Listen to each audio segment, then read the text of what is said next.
Again, thank you for coming on short notice. We appreciate it. We feel like this information is important to get out. We're going to kind of regress a little bit and go backwards and kind of recap a few things from yesterday. We are going to take some questions at the end if we need to clarify a few things. I just want to kind of just backtrack where this incident occurred, when it occurred, and where it occurred. You remember yesterday at 10 hours or 10 o'clock in the morning, we received a call at our 911 communication center from Tristyn Bailey's family reporting Tristyn missing. We immediately went to work at the St. Johns County Sheriff's Office along with the community, and we verified that the last time Tristyn had been seen was last night or on Saturday night, early Sunday morning, just after midnight by her family members. Again, we went to a very extensive search, including our criminal investigation division, and also putting out everything we could think of to our media, putting out pictures of Tristyn, putting out anything we can think of, and again, that community really stepped up and got involved with us here at the St. Johns County Sheriff's Office. At about 6 p.m. last night, one of our residents actually, based on the information we were putting out, was actually out looking around his area where he lives and actually discovered what has now been verified as Tristyn Bailey's body in a wooded area. I apologize. Thank you for correcting me. Tristyn Bailey, and I do apologize. Tristyn Bailey's body that was actually located by a person in the neighborhood, a citizen in the neighborhood, and actually called 911, called the sheriff's office. We went out there and actually processed the body and recovered the body. Since then, we actually have arrested a suspect by the name of Aiden Fucci, F-U-C-C-I, 14-year-old. He's currently in custody with the Department of Juvenile Justice, charged with second-degree murder. Again, that second-degree murder case and charge came up with the corroboration of us, the Office of the State Attorney, and our investigative team. I will tell you this, this is a long process. We're in the very early stages of this. I think it's important that we actually put out that the suspect is in custody as we speak. There are no further threats to this particular case.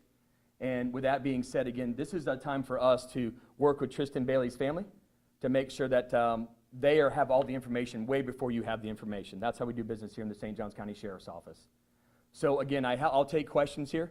Any questions? Sheriff, there had been talk of possibly a second person involved. Is this definitively one suspect in this case, or was there any other witnesses or people around at this time?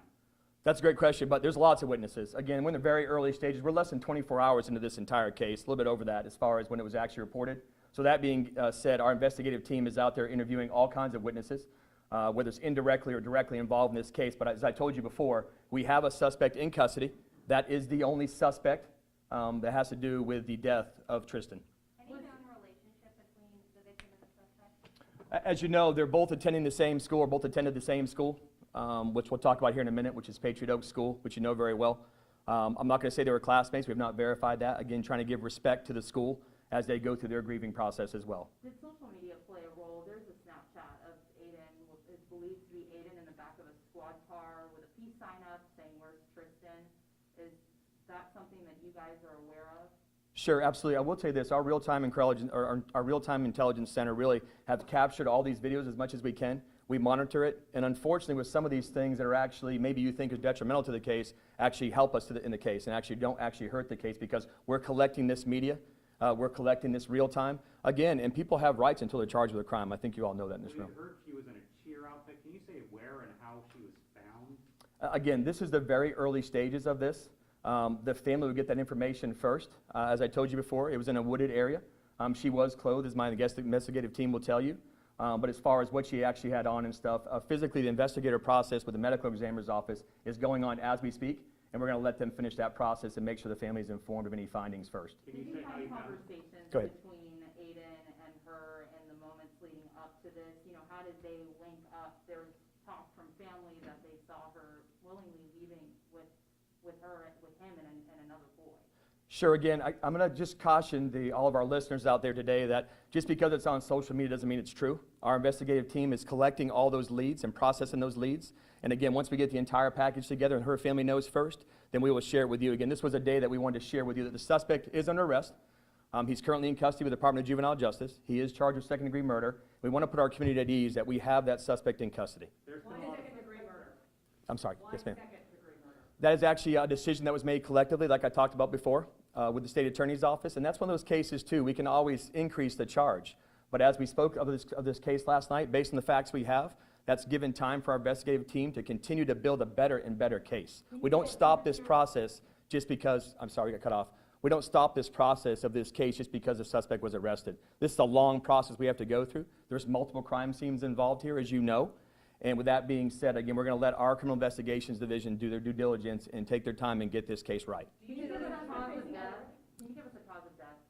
At this time, we're not giving a cause of death, but I will actually let Director Cole, if you want to add to that at all, I'll let you add to it. No, there's nothing to add at this point. The medical examiner is still conducting their investigation, and once that's concluded, we'll share that with the family, and then we'll decide on whether to share it with the media. So as I told you before, too, I'll reiterate again, they're physically in the process. This is not an easy process for the medical examiner's office. We're going to let them, again, take their time, be very thorough, dot their I's and cross the T's. It's important. We have a person charged, with a serious crime, and we have a family that's grieving the loss of a loved one, a child, a 13-year-old child. Any weapons found? Any weapons found on any of them?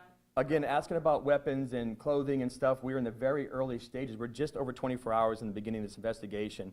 And in order for us to do some accurate interviews with a lot of people that are still out there, again, we're trying to feed off social media too as well, meaning that as we get tips, we actually follow up on the tip. But if we give all the information out there now, again, with respect to the family too as well, we're giving the answers to some of the questions that my investigators need. There's been hostility Thank and you. even threats made on social media. Can you say anything to calm the community who's very unhappy right Sure. now? And there have been threats made, accusations made, things of that nature, that you can maybe say justice is being done? Sure, absolutely. I'm glad you said that too as well. I mean, justice is being served. However, we know the community is angry. This is a very tight-knit community in St. Johns County. And there's great families up there. So they've taken this personal. So again, all we can simply do is we ask them, I'm glad you said that too as well, is that let this case go through the process and go through the system. Let us do our jobs, let the medical examiners do their job, and let the state attorney's office prosecute this case. So I'm glad you brought that up, and please allow us time to do this. And again, let's not accuse people inaccurately. We have the suspect in custody, and we cannot bring Tristyn back. So we don't want to make this case in what it already is. It's bad enough as it is. So thank you. Is the suspect surveillance play a role? Yeah, one question at a time, please. Yes, ma'am. Is the suspect facing any other charges Uh, besides second-degree murder? At this time, again, very early stages. I'm going to keep saying the same thing over again. I hate to say that to you, but again, we're in the very early stages. So at this time, he is charged with second-degree murder.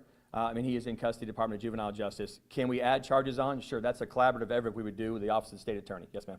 Yes, ma'am. Can you tell us anything about what they were doing before they ended up in the wooded area? And also, are you still asking for people to come forward from the community? Sure. If you still have a tip out there that can assist us in this case, we are not going to stop you at all. Matter of fact, our Criminal Investigation Division will follow up on every single tip. Again, we're trying to not release too much information because we still have tips that have not been worked. This is in the first 24, 48 hours of this investigation. These men and women have been out all night long in the Criminal Investigation Division trying to follow these leads up, and we are not done following the leads up yet. Will he be charged Sure. as an adult?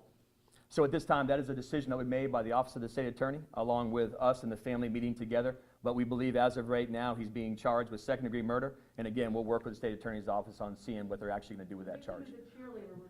Yeah, I'm sorry, one second too. Just to follow up on that question too, we want this process to be finished at the medical examiner's office across the street to add all of those findings together and then present it again to the State Attorney's Office and/or grand jury. Yes, ma'am, sorry. The victim, we're told, is a cheerleader. Is the suspect an athlete at People's Academy? So at this time, we're not going to get into victimology, what she's done in her past. We're trying to verify that, of course, and this is something private. No, I know, I'm trying to cover back up, though, in the original part of that question. We want to make sure we're accurate, too, with her information, too, because I'm going to be honest with you, her information is more important than his. So I really don't care what he did in the school system, whether it be sports or whether it be music. I'm more worried about Tristyn and her family. So as we get into the actual of the background of the suspect, that will come out later on in the case. We're still working those leads, You though. say there were witnesses. Were any witnesses directly at the time of the crime, or just people who saw them beforehand? I think it's fair enough to say now that we believe we have, of course, our victim accounted for, unfortunately, and we have our suspect accounted for. The witnesses, of course, are just a cumulative getting the case together indirectly or directly prior to. We believe we have everybody accounted for. But was anyone there at the time of the crime? We're in the very early stages of this. We have a suspect arrested, and we have, unfortunately, a 13-year-old girl that's no longer with us. How much did surveillance play a part in getting you guys to an arrest? Sure, I will tell you this, and I cannot thank our community enough. This is the relationship we have here in St. Johns County with our community. The community helped us solve this case. When I say they went to work, whether it be on social media. I mean, we saw moms and families yesterday walking in the woodline in clothes like church clothes yesterday. This is how passionate they were about solving this case or helping us solve this case. You all were out there last night. I saw you. You saw families lining the roads. I mean, we had an influx of people trying to donate food and people coming from other parts of the county and the state, law enforcement agencies stepping up trying to help us out. This is a community that's very tight. As you all know, the circumstances are surrounding this, of where everything's kind of at. It's relative to each other. I mean, these kids went to the same school together. This is a very tight-knit community over there, and again, I can't thank our community enough. So between social media and I call it boots on ground, they went to work. And this case was solved because a gentleman saw the information put out there and went to work looking around his immediate area where he lives at. So we can't thank him enough and thank the community enough. We'll take one more question. Are you able to tell us a little bit more about location? You said wooded area. Is it closer to Veterans Park? Is it closer to the neighborhood? How far deep into the wooded area does this person have to go to find her? Sure, and I'm going to leave that up to Director Cole if you want to answer any further. I mean, all I can say is that once we put the mass notification out, people started looking. The gentleman that lived in the subdivision was out on his normal walk and jog, and he was doing a little bit extra digging in a remote area around a pond and located her. Near the neighborhood or near the, okay. Yes. Near his neighborhood? Yes. And how did they know each other? Just classmates, and they all grow up in the same neighborhood. Were there any Okay, threats so to her? we appreciate everybody coming today. I'm going to finish with this. And I hope this is not a personal attack on the media at all. I'm just going to simply tell you this. Yesterday, I asked you nicely that we pay respect to the family as they grieve. And Tristyn's family, of course, listen, I understand your job, and I respect it. And most of you know that, and you've known me a long time. However, this morning, kindergarten, K through 8, Patriot Oaks Academy, that's 5 years old to about 14-year-old kids, were bombarded by media entering a school this morning. Some of them couldn't even get in there because there was so much media coverage out front of that school. I understand it. I respect it. But I asked you nicely to give them the opportunity to grieve. You think that 5-year-old child walking to school this morning knew what happened yesterday in Durban? Probably not. They do now because they got to go home and ask their parents what happened. Again, this school is grieving. This community is grieving. Tristyn is not coming back. They loved her in school.